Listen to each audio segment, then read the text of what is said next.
Benar Bapa yang baik, hari ini Tuhan, sungguh kami bangga punya Allah yang seperti Engkau. Dan kalau hari ini kami ada di tempat ini bersama-sama, itu tandanya kasih anugerah dan kemurahan Tuhan masih berlaku atas kami semua. Sehingga kami digerakkan oleh Roh Kudus-Mu untuk datang ke gereja di tempat ini, berkumpul bersama-sama, memuji, memuliakan, bahkan mendengarkan firman Tuhan bersama-sama. Oleh karena itu Bapa yang baik, biarlah hari ini merupakan hari yang indah buat kami, sehingga kami boleh menjadi mengerti bahwa hidup kami boleh berarti ketika Yesus mati di atas kayu salib. Hidup kami boleh berarti ketika kami boleh menjadi murid Kristus yang abadi, boleh menjadi melayani Tuhan sepanjang hidup kami. Oleh karena itu Bapa yang baik, biarlah urapan-Mu yang baru, urapan kuasa Roh Kudus-Mu boleh mengalir lewat mulut lidah bibir hamba-Mu, sehingga apapun yang hamba-Mu perkatakan bukan perkataan-perkataan hamba-Mu sebagai manusia, tetapi kuasa ilahi, Roh Tuhan yang boleh ada untuk mengurapi, sehingga hamba-Mu boleh berkata-kata hanya di dalam kebenaran Kristus. Oleh karena itu Bapa yang baik, biarlah seluruh umat-Mu yang hari ini diberkati Tuhan dengan luar biasa, boleh mendengarkan sebagian daripada kebenaran firman Tuhan, dan mereka boleh duduk tenang, duduk diam, menikmati kebaikan Tuhan lewat kebenarannya. Dan kami akan duduk diam mendengar firman Tuhan seperti hati seorang hamba. Haleluya. Seluruh jemaat dan umat Tuhan yang dipercaya Tuhan, kita katakan bersama-sama amin. Sekali lagi kita katakan bersama-sama amin. Shalom Bapak Ibu Saudara. Hari ini kita akan mulai satu serial khotbah yang akan menunjang seluruh pelayanan di tempat ini, yaitu kita mulai pada serial menjadi murid Kristus atau pemuritan. Nanti pun ketika kita ada komsel diawali di bulan depan, ya kalau saya nggak salah di awal bulan depan itu kita akan khotbah-khotbahnya bukan khotbah-khotbah yang biasa, tetapi kita akan terus memuridkan. Yang percaya katakan amin. Itu yang memang kita butuhkan di dalam gereja ini. Setelah saya bergumul, berpikir, menganalisa berkali-kali, ternyata memang kita perlu menjadi murid yang memuridkan orang lain. Nanti ada kepala-kepala murid. Nah, sehingga kita bisa bertumbuh, berkembang dengan luar biasa. Sekali lagi, yang rindu untuk menjadi murid dan memuridkan orang lain, mengajar orang lain, kita katakan bersama-sama amin. Karena itulah tugas kita. Tadi lagu pujian tadi mengatakan apa? Yesus, apa arti hidupku bila apa? Nah, bila aku tidak menjadi murid-Mu. Ada haleluya. Bila aku tak melayani-Mu. Jadi sebenarnya lagu ini harusnya kata-katanya seperti itu, Pak. Itu juga boleh. Tapi lebih cocok, Yesus, apa arti hidupku? Apa saudara? Bila aku tidak melayani-Mu. Ada haleluya. Jangan hanya Yesus yang berkorban di atas kayu salib, tapi kita pun harus berkorban seturut dengan kehendak Tuhan. Oleh karena itu hari ini biarlah judul, dan akan seterusnya selama setengah tahun ke depan, kita akan mengambil judul pemuritan Kristus yang sejati, dan menjadi subtema hari ini adalah menjadi murid Yesus yang radikal. Apa Bapak Ibu Saudara? Menjadi murid Yesus yang radikal. Mari kita buka Injil Matius pasal 4 ayat 18 sampai ke 22. Hanya beberapa ayat, Matius pasal 4 ayat 18 sampai 22.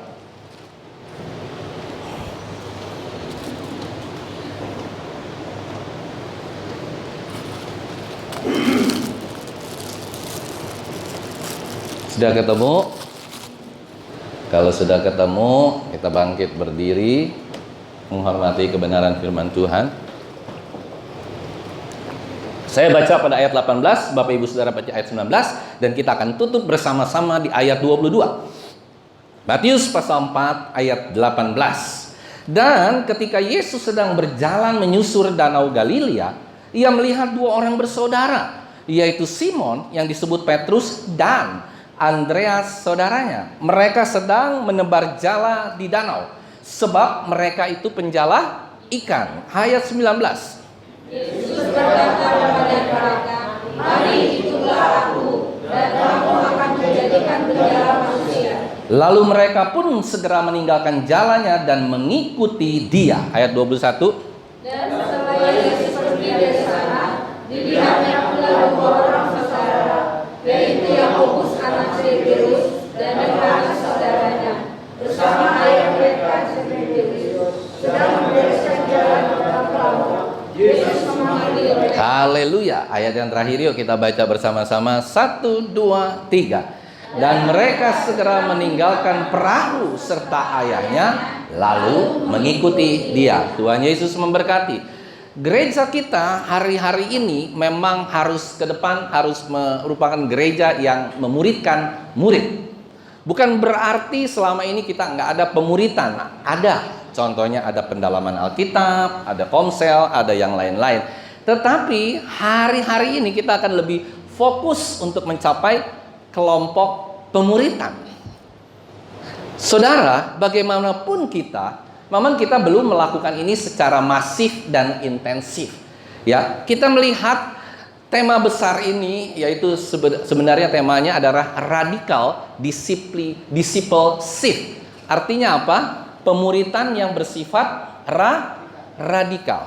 Nah, kita mengharapkan nih setelah selesai session ini dan setengah tahun ke depan dengan berbagai macam hamba Tuhan yang membawakan ini, kita berharap banyak bahwa suatu saat kita akan punya pemimpin-pemimpin baru di dalam komsel-komsel, pemimpin-pemimpin baru PA atau pendalaman Alkitab. Yang percaya katakan amin. Suatu saat anak muda bisa memimpin, suatu saat orang tua bisa memimpin, orang setengah tua bisa memimpin. Ada haleluya.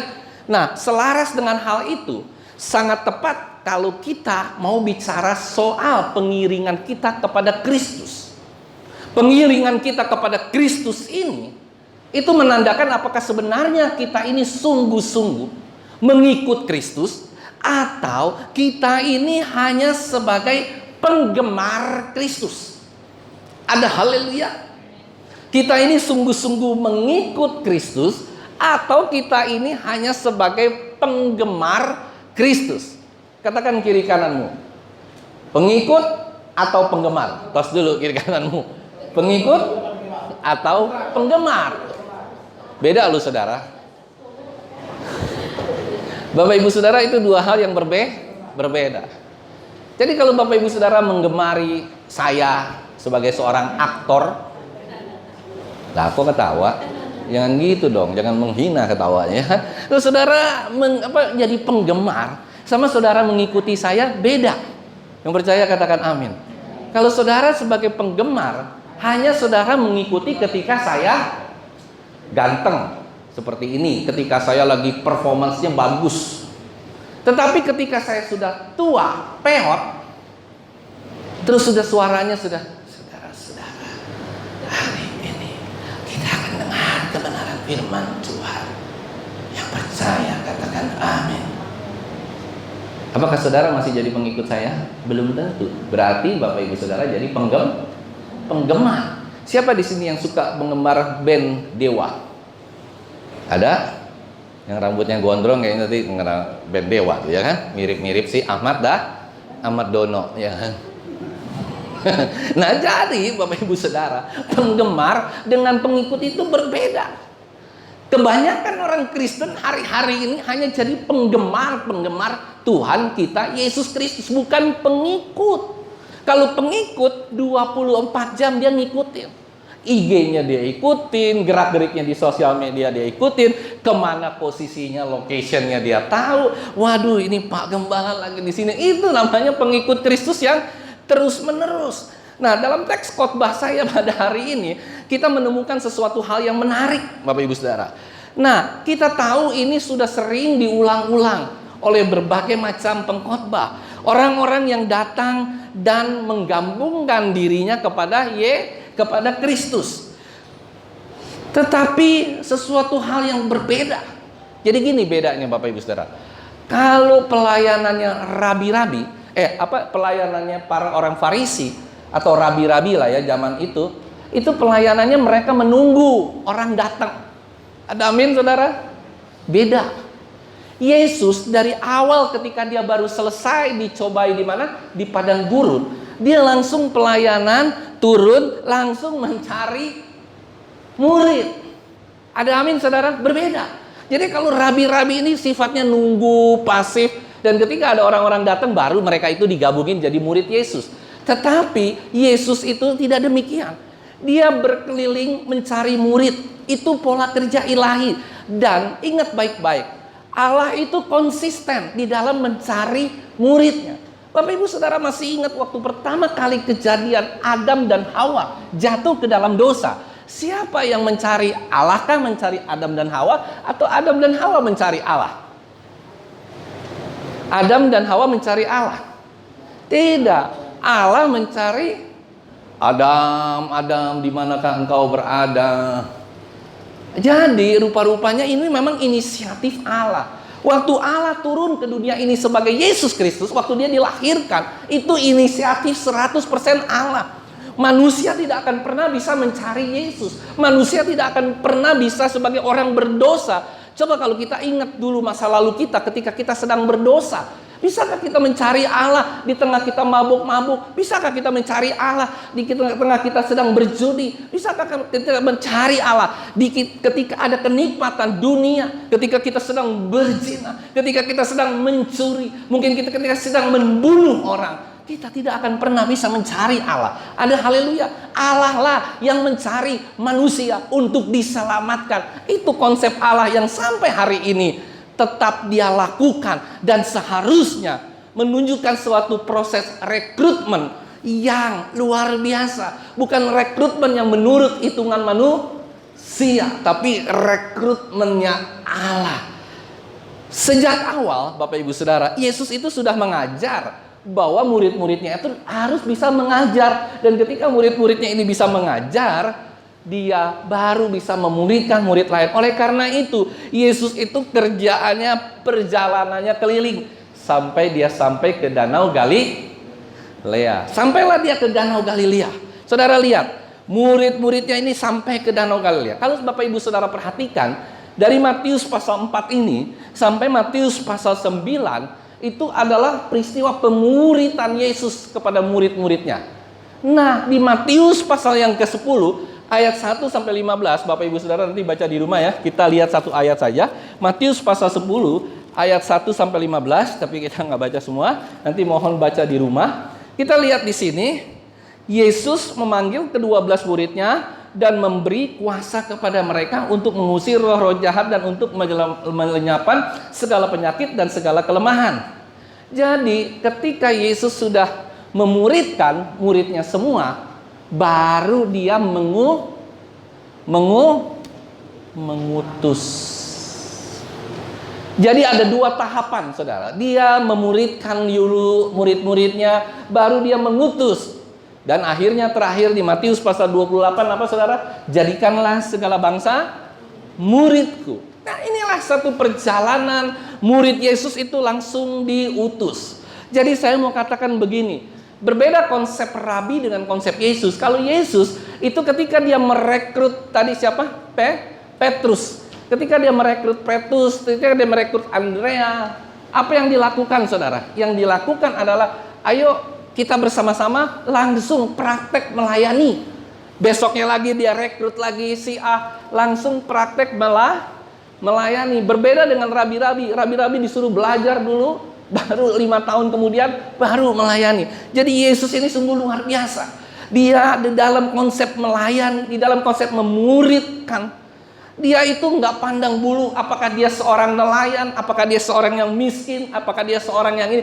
Yang penting ada hatinya untuk mengikuti Yesus. Yang percaya katakan hari-hari ini. Kenapa banyak gereja itu stuck? Karena satu hal ini Bapak Ibu Saudara. Kita merasa harus merekrut orang yang sejajar, seiman, sepengetahuan dengan kita. Padahal tidak begitu. Dengan begitu kita akan sulit untuk menemukan orang yang bisa sepantar, yang bisa setara, yang bisa mungkin ilmunya sama. Baru kita rekrut. Ayolah kita rekrut jadi murid. No, sebenarnya tidak begitu Bapak Ibu Saudara. Seharusnya murid itu kita bisa rekrut, tapi juga tidak sembarangan asal rekrut. Jangan sampai orang setengah gila kita rekrut. Jangan sampai orang yang mungkin kehidupannya tidak benar juga kita rekrut. Tetapi kita harus merekrut orang yang kelihatannya biasa, kelihatannya tidak punya apa-apa, tetapi dia punya hati untuk melayani Tuhan. Yang percaya katakan amin. Karena biasanya kalau orang hebat itu sulit. Kalau saudara perhatikan ya, seluruh gereja di Indonesia, para pemimpin lah ya, waktu dia mati, dia kehilangan pengikut. Waktu dia mati, tidak ada lagi pengikut. Kenapa Bapak Ibu Saudara? Karena dia kehilangan untuk regenerasi, kehilangan untuk memuridkan. Sehingga semuanya apa-apa ada di dia. Karena dia tidak bisa mencari murid berikutnya yang seharusnya itu bisa kita lakukan saudara. Jadi kita hari ini dan mungkin ke depan, komsel ke depan, bukan berarti kita harus cari orang. Tidak. Nanti kita akan belajar. Nanti di session berikutnya kita akan belajar sebenarnya Pak gimana sih itu bisa memuridkan orang. Bagaimana sih Pak? Ini kan yang jadi pertanyaan kita. Susah kita menjawabnya kalau kita tidak pernah menjadi murid. Makanya itu kalau orang bilang anak-anak GBI Aberta, jemaat Amik GBI Aberta, itu semua murid Kristus? Kelihatannya, ya aku murid Kristus. Kalau murid, Bapak Ibu Saudara sudah berapa lama tinggal di Aberta? Minimal 10 tahun, 5 tahun, 10 tahun, mungkin ada yang baru 2 tahun, 3 tahun. Ya Pak ya?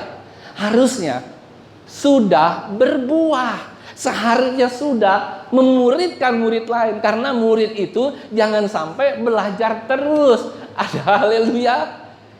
Monik suatu saat belajar mau lulus nggak? Capek nggak Monik belajar? Capek. Kadang dapat nilai 6, kadang dapat 9, kadang dapat 8, kadang dapat 8 tertawa. Ya kan? Tahu kan 8 tertawa apa? Kan capek kita ke sekolah.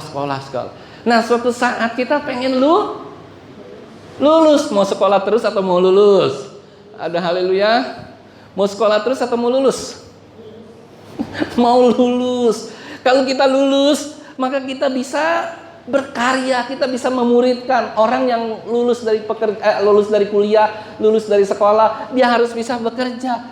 Nggak setelah lulus dia sekolah lagi, lulus sekolah lagi, atau menjadi murid atau mahasiswa yang abadi. No, kita mau hari ini bagaimanapun kita, kalau kita orang yang normal dengan program pemuridan yang normal, harusnya saya yakin dan percaya kalau ini bisa kita terapkan di tempat ini, inilah yang akan menjadi jawaban bagi kita semua, dan gereja kita sebentar lagi akan tumbuh penuh sesak. Yang percaya katakan amin. Asal kita tahu nih bagaimana kuncinya, dan nanti kita pelajari dari minggu ke minggu, kita belajar tentang pemuridan. Habis itu kita praktek. Prakteknya di mana? Di komsel. Komsel kita itu sebagai praktek. Jadi tidak lagi khotbah-khotbah yang hanya sifatnya monolog. Kita belajar dan tidak sulit. Jadi jangan sampai saudara bayangkan kita belajar harus berkhotbah. No.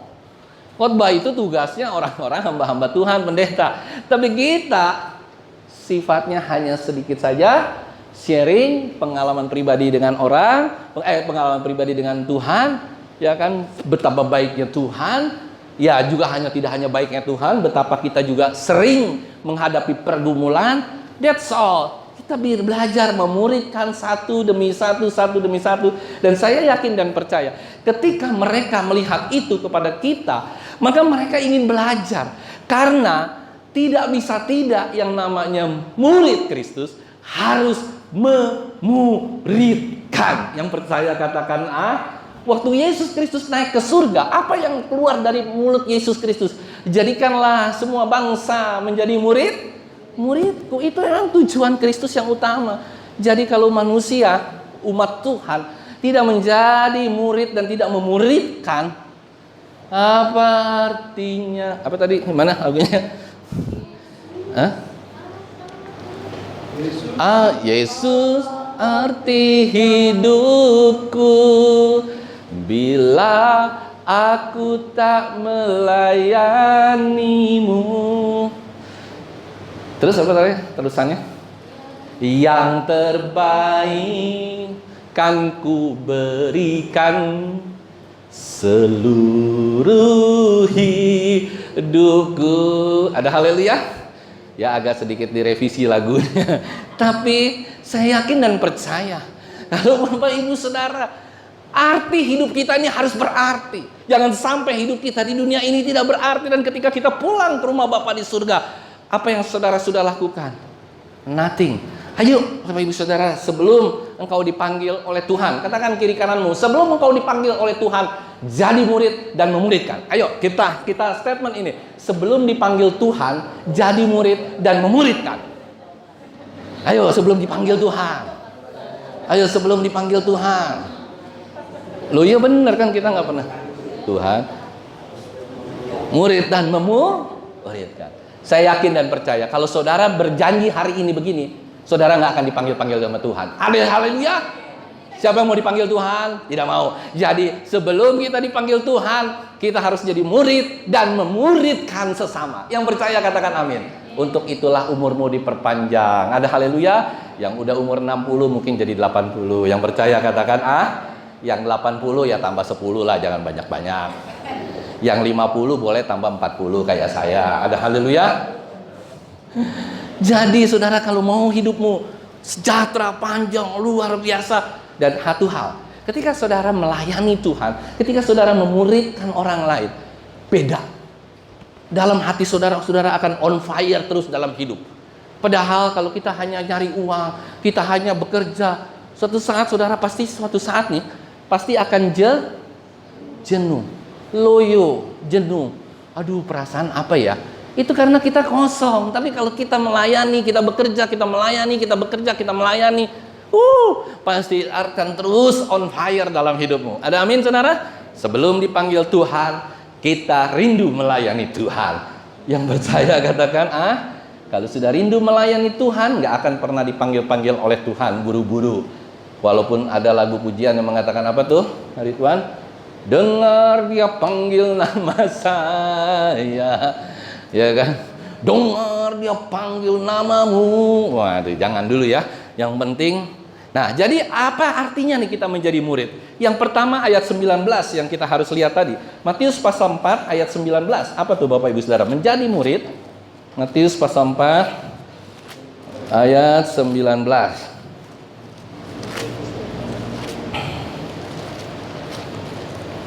Nah, demikian firman Tuhan. Yesus berkata kepada mereka, "Mari, ikutlah aku dan kamu akan kujadikan penjala manusia."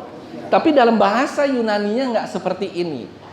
Tidak merupakan ajakan. Jadi jangan salah.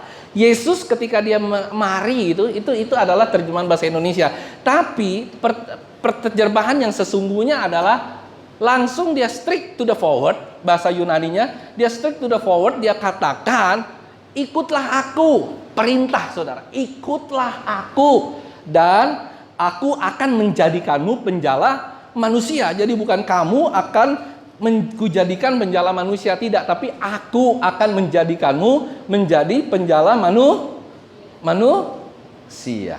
Nih, saudara, kita mau buka ya pikiran kita nih hari ini. Apa sih sebenarnya mengikut Yesus? Kalau zaman dulu, murid-murid mengikut Yesus terus-terusan nggak Bapak Ibu Saudara? Apa hanya makan dia ikut, terus lihat mujizat dia ikut? Waktu zaman dulu orang mengikut Yesus terus-terusan nggak? Kata orang bahasa Jawanya ngintil terus.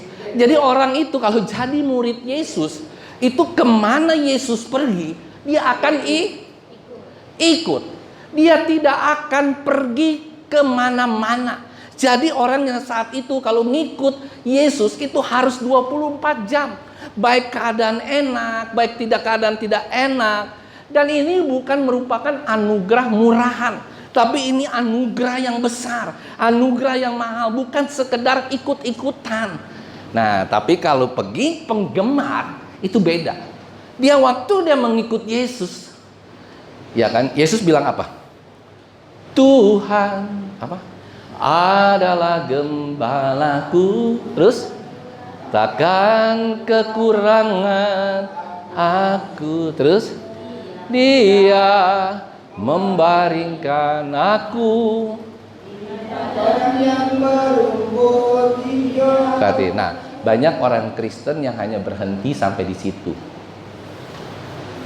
Waktu Yesus mengajak kita ke padang gurun, ke padang rumput yang hijau, kita ikutan. Ada haleluya. Enak nih berkat Tuhan, sehat, aku diberkati senantiasa, aku sehat, istriku makin lama makin subur, suamiku makin lama makin keren. Enak ya hidup, semua keadaan mantap. Tetapi ketika ada bencana, lanjutin lagunya. Sekalipun aku berjalan, saya enggak mau ikut, ya kan? Jadi banyak pengikut Kristus yang hanya setengah saja. Dia ikut Kristus, waduh, padangnya padang hijau, ikut makan, ikut ini, ya kan? Ikut semua. Tapi ketika Yesus masuk ke lembah yang dalam, kita masih mau ikutan enggak? Bodoh amat, lu Yesus aja deh yang pergi ke lembah kekelaman. Nanti Yesus kalau sudah keluar dari lembah kekelaman, saya ikutan lagi ya. Tolong share log di mana Yesus saat ini. Dia minta share location, saudara. Bayangin tuh. Itulah kekristenan kita hari-hari ini. Kita nggak rela sangkal diri pikul salib. No way. Yang penting hidup berkelimpahan. Makanya itu tidak heran kalau banyak gereja hari-hari ini, saudara, yang menawarkan hal-hal tersebut. Yang kuping kita ini kuping orang berdosa. Kuping orang berdosa selalu kepinginnya dengar yang indah. Waktu Yesus memaki-maki muridnya, waktu Yesus bilang, nyala engkau iblis, itu kan sakit buat kuping. Tetapi itu bagus buat pertumbuhan jiwa kita. Saudara, lebih baik mana? Kuping yang sakit? Saudara, lebih baik mana kuping saudara sakit tapi masuk surga, hilang kupingnya satu. Mata saudara hilang satu tapi masuk surga, dibandingkan semua lengkap tapi saudara nggak masuk dalam kerajaan surga. Saudara, hari-hari ini sungguh mengerikan. Banyak murid-murid yang hanya ikut-ikutan. Dan jangan jadi murid Kristus yang hanya sebagai follower. Yang percaya katakan amin.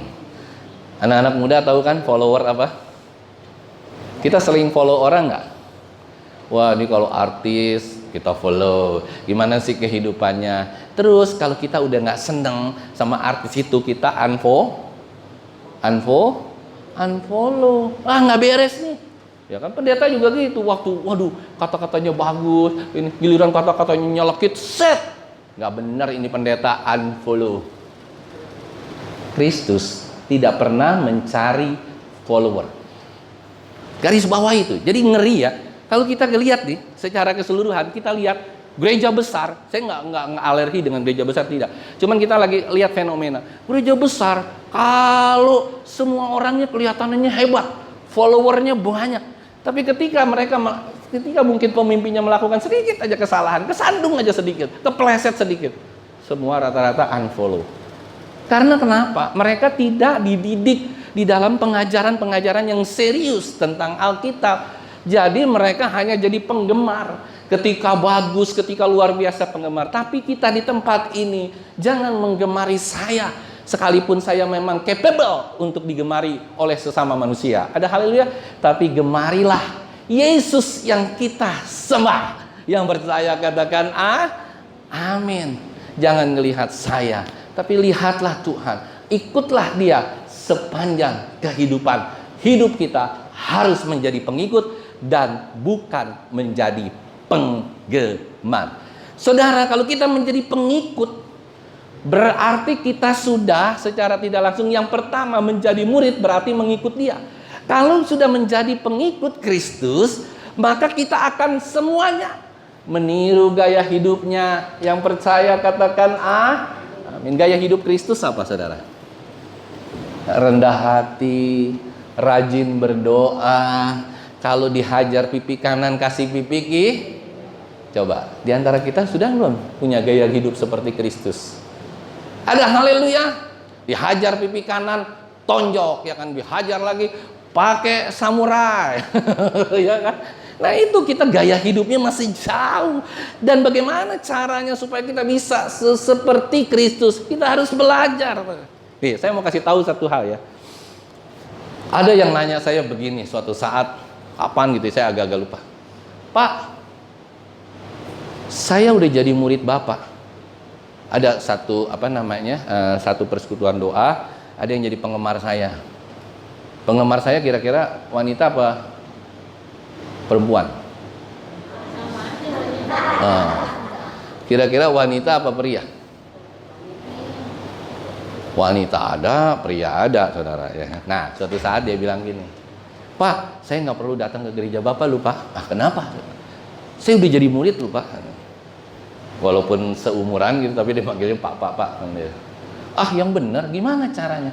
Saya nonton lu, Pak, YouTube Bapak dari seri A sampai seri akhir, kata dia. Otomatis saya udah jadi murid kan? Tidak. Bukan berarti dia harus datang ke gereja ini jadi murid. Tidak. Dia harus mengenal saya dan saya harus mengenal dia secara pribadi. Kita sama Yesus juga sama. Jangan dengar Yesus dari khotbah. Jangan dengar Yesus dari segala sesuatu yang sifatnya abstrak, saudara. Jangan hari Senin kita ke gereja A, hari Selasa kita ke gereja B karena ada makanan, ada minuman yang enak semua, kita sadap semua. Terus dengan begitu, Pak, saya kan sudah 7 kali ke gereja, saya berarti murid Tuhan dong? No way. Yang menjadi pertanyaan menarik, apakah kita mengenal dia? Kalau kita tanya, saya kenal nggak sama dia? Enggak, saya hanya kenal sebatas. Tapi saya kenal nggak Bu Elista? Oh, kenal, ya kan? Yang badannya segini kan, misalnya gitu kan? Yang orangnya selalu ceria kan, gitu, misalnya. Kenal nggak? Kenal. Kenal nggak Pak Yono? Kenal. Yang gimana? Suka ngambek kadang-kadang. Nah, misalnya begitu kan? Misalnya, kan kita kenal gitu kan? Kenal nggak sama saya? Kenal Bapak Ibu Saudara kenal saya nggak? Kenal. Yang orangnya selalu baik, ya kan? Nggak pernah marah, sabar hati, murah senyum. Ada haleluya. Bercanda ya Bapak Ibu Saudara. Kalau saudara ketawa itu berarti kebalikan. Ya, wah itu saudara kenceng. Ya kan? Jadi, apakah kita kenal? Kita harus kenal Kristus seperti apa. Oh, Kristus marah nih kalau tiba-tiba gereja dipakai buat apa? Dagang. Marah dia. Oh, jadi kita kenal ya karakternya seperti itu. Karena kenapa? Kita pengikut, kita bukan penggemar. Penggemar saudara nggak akan pernah kenal. Saya mungkin dulu pernah menggemari sepak bola waktu tahun 98. Ya kan? Pemain sepak bola yang ngetop saat itu waktu Piala Dunia. Tahun 98 lagi sedang krisis moneter tuh. Lagi Pak Soeharto lagi jatuh. Nah, saya tuh penggemar Itali, namanya Christian Vieri. Makanya anak saya namanya jadi Christian Vieri. Nah, ya kan? Terus kenapa nama anak pertama saya Joe Reinhardt? Karena Reinhard Bonnke, saudara tahu siapa? Penginjil terkenal. Reinhard Bonnke. Nah, kayak begitu saudara. Jadi cuma sebagai penggemar. Tapi saya nggak kenal siapa itu si Christian Vieri asli dari Italia. Saya nggak kenal. Nah, kalau Christian Vieri yang ini saya kenal. Iya kan? Makannya banyak misalnya. Saya kenal bangunnya rada siang gitu kan. Nah, itu saya kenal gitu. Saya kenal kebalik. Jadi orang itu harus kenal. Saya kenal Bu Sieni gitu kan. Bu Sieni itu kalau memberi kan luar biasa. Ya kan? Beli kuenya nggak habis, dibawa lagi mungkin untuk orang lain. Mungkin untuk jemaat lain gitu kan. Ada haleluya. Nah, saya kenal gitu karakternya. Kita kenal semua di sini karakternya. Ya kan? Kalau Grace sama Moni kan sekarang udah pintar tuh balik-balikin saya gitu kan. Waduh sama Pak. Kan? Jadi kita sudah saling mengenal dan orang yang mengenal tidak gampang tersinggungan. Yang percaya katakan amin. Ayo kita tos dulu gitu. Jangan gampang tersinggung jadi murid Kristus karena kita sudah satu keluarga. Ya kata-kata kasar sedikit bilang aja itu adalah bumbu buat kita semua. Ada amin saudara? Kalau ada yang nyelekit, itu bumbu sehat buat kita semua. Keluar dari tempat ini minggu depan kata tersinggung, kita harus lebih rajin lagi datang ke gereja. Lebih banyak lagi tersinggung. Dan ingat baik-baik Bapak Ibu Saudara, ikutlah aku itu bukan undangan, tetapi adalah suatu perintah Tuhan untuk kita mengikut Yesus. Petrus, waktu dia mau mengikut Yesus, dia pernah ditanya. Sebelumnya kan ada beberapa, Yesus tanya, aku ini sama murid-muridnya, aku ini siapa? Ada yang jawab, engkau adalah Yesaya, engkau adalah Yeremia, engkau adalah nabi.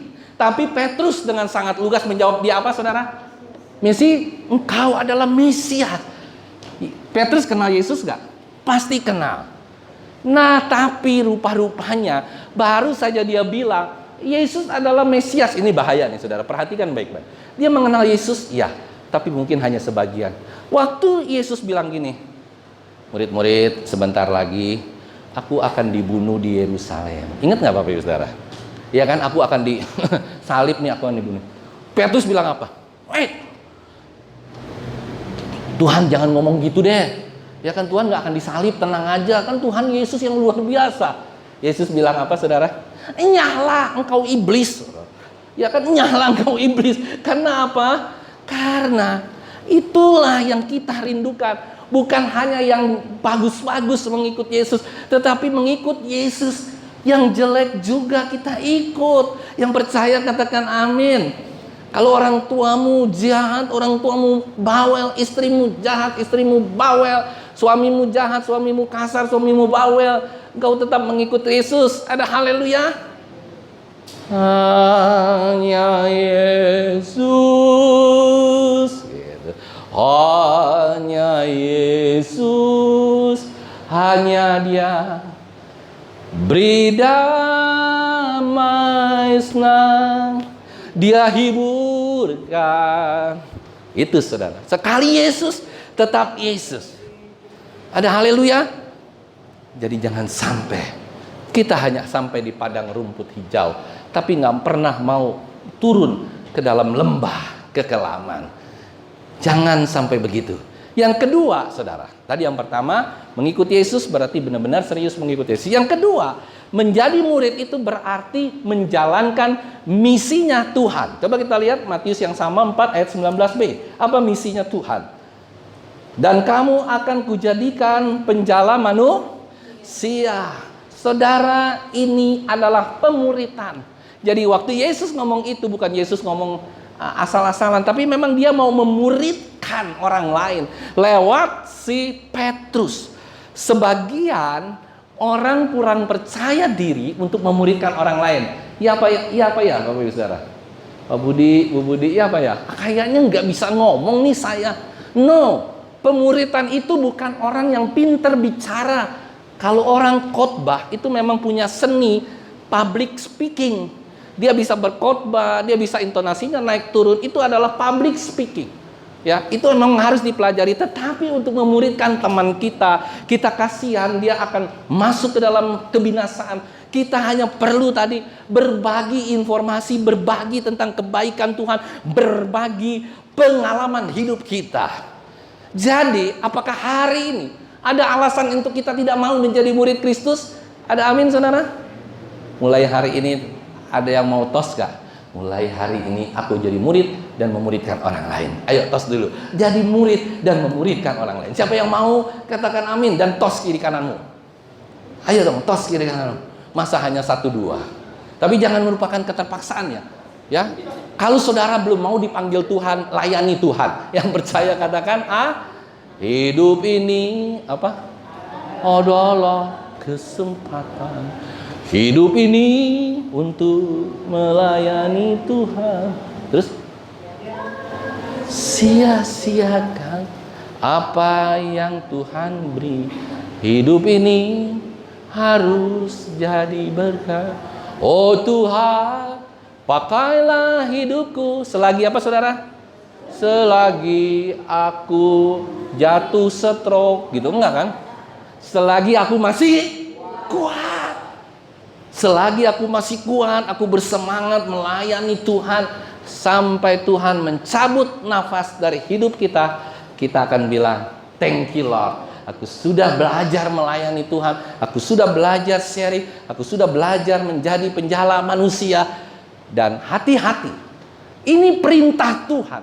Perintah Tuhan yang kalau tidak dilaksanakan berarti kita berdosa. Jadi kita yuk mulai hari ini kita belajar, dan nanti akan terjadi pergerakan-pergerakan yang luar biasa di tempat ini. Yang percaya katakan amin. Kita tidak perlu spektakuler, tidak. Pelan demi pelan. Satu udah muridin satu. Saya yakin dan percaya di akhir tahun kita akan melihat ada sesuatu yang bergerak yang luar biasa. Jangan pernah pelayanan kita selalu statis, tapi pelayanan kita harus menjadi dinamis, dan harus ada suatu saat ada bom waktu yang akan meledak, dan sehingga kita bukan hanya bertumbuh secara kualitas, tapi kita juga harus bertumbuh secara kuantitas. Yang percaya katakan amin. Kalau Bapak Ibu Saudara pikir, kenapa nggak saya sampaikan khotbah ini 2 tahun yang sebelumnya, 5 tahun yang sebelumnya? Belum siap.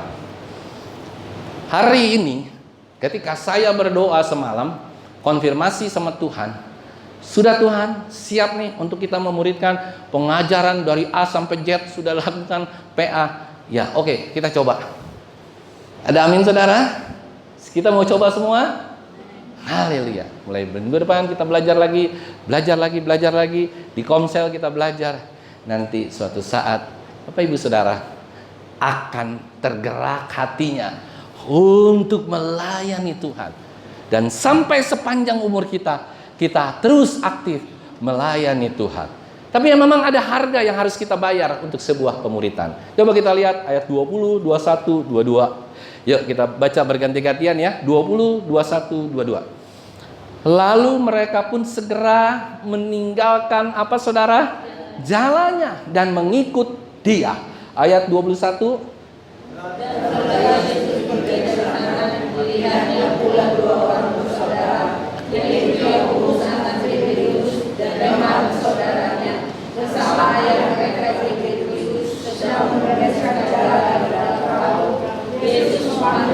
Amin. Terus ayat 22, dan mereka segera meninggalkan perahu serta ayahnya, lalu mengikut dia. Perintah Yesus ini bukan sesuatu perintah yang dadakan. Saya kemarin dulu sempat berpikir, kok bisa ya? Yesus baru pertama kali ketemu Petrus dan Andreas, Yohanes dan Yakobus, terus langsung mereka berkata-kata, ya aku mau ikut Yesus. Seakan-akan Yesus itu penuh dengan mujizat. No. Ternyata rupa-rupanya kalau kita mundur sedikit, kita tahu bahwa ternyata Petrus dan Andreas khususnya pernah ketemu dengan Yesus sebelumnya dalam suatu kisah. Mungkin Bapak Ibu Saudara nanti baca sendiri di rumah. Dalam kisah Yohanes pasal 1 ayat 35 sampai 51. Itu ternyata mereka ketemu dengan Yesus. Ya kan? Atau kita perpendek aja di ayat 38 dan 39. Yohanes pasal 1 ayat 38 39. Tetapi Yesus menoleh ke belakang, ia melihat bahwa mereka mengikut dia, ya, dan berkata kepada mereka, apa yang kamu cari? Kata mereka kepadanya, Rabi, artinya guru, di manakah engkau tinggal?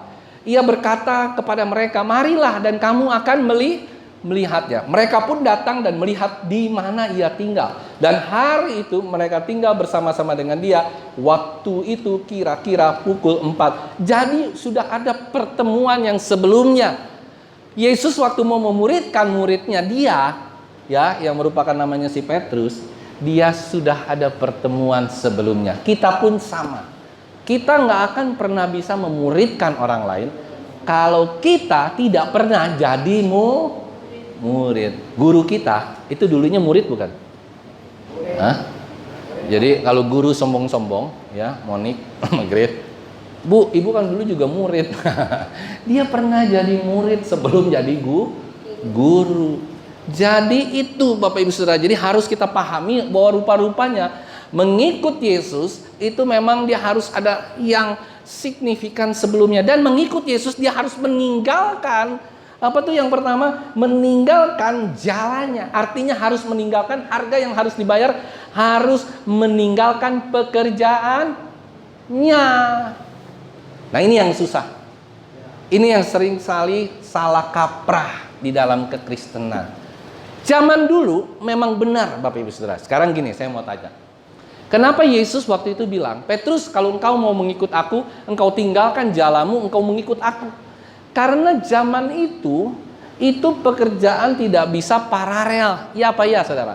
Mengikut Yesus, Yesus masih hadir di dunia ini secara fisik. Satu saja, jadi kalau mengikut dia harus ngintil terus kemanapun. Lah, saudara bisa bayangin, Petrus kalau nggak tinggalin nggak tinggalin jalannya, dia bilang begini, waktu Yesus ada di padang gurun, dia mau menjala ikan, bisa nggak jala ikan di padang gurun? Nggak bisa. Kan? Pemungut cukai waktu dia mengikut Yesus, terus kalau dia nggak tinggalin pekerjaannya nih, nggak serius sama Tuhan, pasti pemungut cukai bilang apa? Ayo datang. Ayo pajak. Satu orang dipajakin. Ayo yang mau berdoa ke depan, yang mau tumpang tangan ke depan, ayo 25.000. Yang tumpang tangan terus jatuh ngegeletak 50.000. Ya nggak? Dia belum meninggalkan. Nah itu hati-hati saudara. Kalau kita belum meninggalkan dalam arti kata yang sekarang agak berbeda. Bukan kita disuruh meninggalkan 100% pekerjaan kita. Ya jadi nganggur dong saudara. Habis nganggur numpul bareng-bareng di tempat ini pengangguran semua pengangguran. Gembala sidang pengangguran, ini pengangguran, itu pengangguran, lalu semua mengangguran, kita sama-sama nggak punya duit. Walaupun Kusmus mengatakan hati senang walaupun tak punya uang. Grace mau nggak punya pacar nggak punya uang? Kira-kira mau? Wah nanti banyak yang melamar dia. Nggak mau saudara. Ya kan, gimana saya mau makan di mana tuh namanya Wiro Sableng. Ya kan, kalau nggak punya uang nanti dikatain Sableng. Ngapain kamu datang ke Wiro Sableng? Karena nggak punya uang, jadi Sableng. Nah saudara, jadi tidak meninggalkan pekerjaan itu bukan arti kata kalau yang sekarang meninggalkan seluruhnya, tidak. Tetapi jangan sampai pekerjaan ini menghalangi penguritan, pekerjaan ini menghalangi ibadah, pekerjaan ini menghalangi komsel, pekerjaan ini menghalangi doa pagi, doa malam. Ada haleluya. Amin. Kita berusaha semaksimal mungkin. Apapun yang terjadi, kita berusaha untuk meninggalkan pekerjaan. Kalau memang masih bisa, kita tinggalkan. Dan itu akan kelihatan dari ritme engkau beribadah sama Tuhan. Sekalipun engkau ada di luar negeri, luar kota. Kalau waktu zaman online, minggu depan kan doa malam sudah offline ya.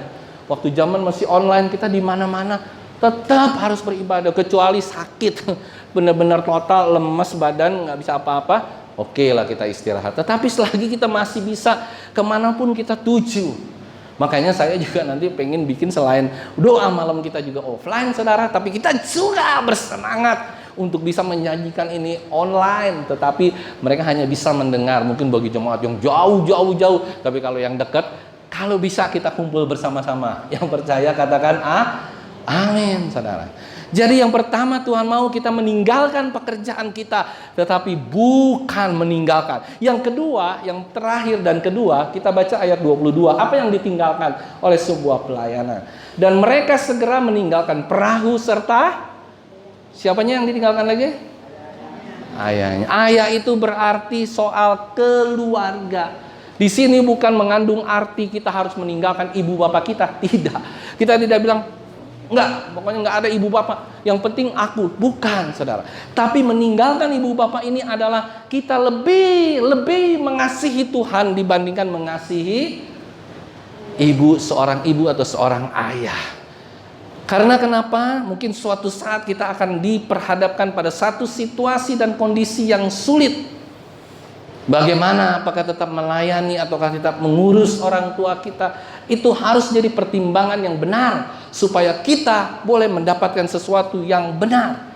Bapak Ibu Saudara, begitu juga dengan orang yang sedang memilih pasangan hidup, pacaran, semua kita harus mendahulukan Tuhan dibandingkan mendahulukan pasangan kita, orang tua kita, keluarga kita. Dan kita harus hati-hati nih saudara dengan hal ini. Karena sebenarnya kalau kita perhatikan ya, kemarin dari PA ada satu pertanyaan mengatakan begini. Kalau kita ini masih bersyukur ya bisa beribadah sama-sama seperti ini, ada PA, ada komsel, Oh, kita bisa happy-happy. Coba di negara komunis, Bapak Ibu Saudara. Di Korea Utara, bukan Korea Selatan ya. Korea Selatan bebas. Di Korea Utara, siapa tuh pemimpinnya namanya? Si Bihun itu? Kim Jong-un ya. Kim Jong-un, terus di Cina, itu kan orang susah ya mau beribadah. Bahkan di Indonesia juga kalau orang sudah pindah agama, seringkali dia diusir, mau dibunuh segala macam. Nah, orang-orang seperti ini Bapak Ibu Saudara, yang rela meninggalkan, yang rela mempertaruhkan nyawanya untuk Kristus.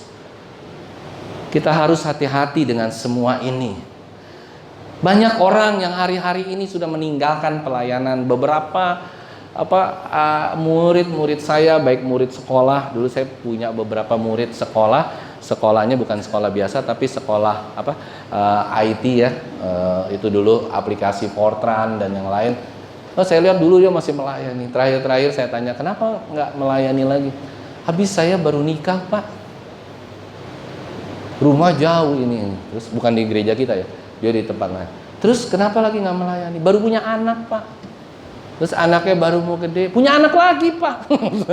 Ya kan, begitu terus. Sampai akhirnya suami istri itu udah nggak ada lagi pernah pelayanan di gereja, pernah muncul, pernah apa, nggak lagi, saudara. Bahkan kadang-kadang udah jarang begereja. Jangan sampai ya Bapak Ibu Saudara, apalagi anak-anak muda di tempat ini yang sudah puluhan tahun dibina, dididik dengan kebenaran firman Tuhan. Biarlah ini boleh nancep, boleh masuk ke hati kita. Yang percaya katakan amin. Jangan pernah tinggalkan Tuhanmu. Jangan pernah. Karena itu adalah dasar dari segala dasar kehidupan kita. Ini hari kita harus bisa rela meninggalkan dosa kita, relasi-relasi kita yang gak perlu, pekerjaan, kebiasaan, hobi lagi ya kan. Ada orang hobi-hobi tertentu, tiap hari hobi gosok mobilnya, saudara. Istrinya sendiri gak pernah dilihat, tapi mobil, motor semua digosok sampai habis, saudara. Nggak pernah ke gereja, nggak pernah ini. Nah itu saudara. Jadi ayo Bapak Ibu Saudara, mulai hari ini maukah kita mulai mengambil keputusan yang benar, yaitu kita mau menerima karya anugerah Allah yang besar dalam kehidupan kita. Satu-satunya anugerah Allah yang besar dalam kehidupan kita. Kita dijadikan partner, kita dijadikan rekan sejawat untuk melayani Tuhan, untuk memurid menjadi murid dan mengabarkan kabar keselamatan bagi seluruh bangsa. Yang percaya katakan amin. Maukah kita mulai hari ini bersama-sama, kita bukan hanya 1-2 orang, tapi kita semua berubah dari penggemar menjadi pengikut. Tos dulu kiri kananmu. Mulai besok berubah dari penggemar jadi pengikut. Berubah dari penggemar jadi pengikut Kristus. Ada haleluya. Penggemar hanya melihat yang enak-enak. Tapi kalau pengikut Kristus, di saat duka, di saat susah, di saat masuk ke lembah kekelaman, dia tetap mengikut Yesus sampai dia menutup mata. Ada haleluya. Jangan sampai kita tinggalkan Yesus sepanjang kehidupan kita. Amin. Tuhan memberkati.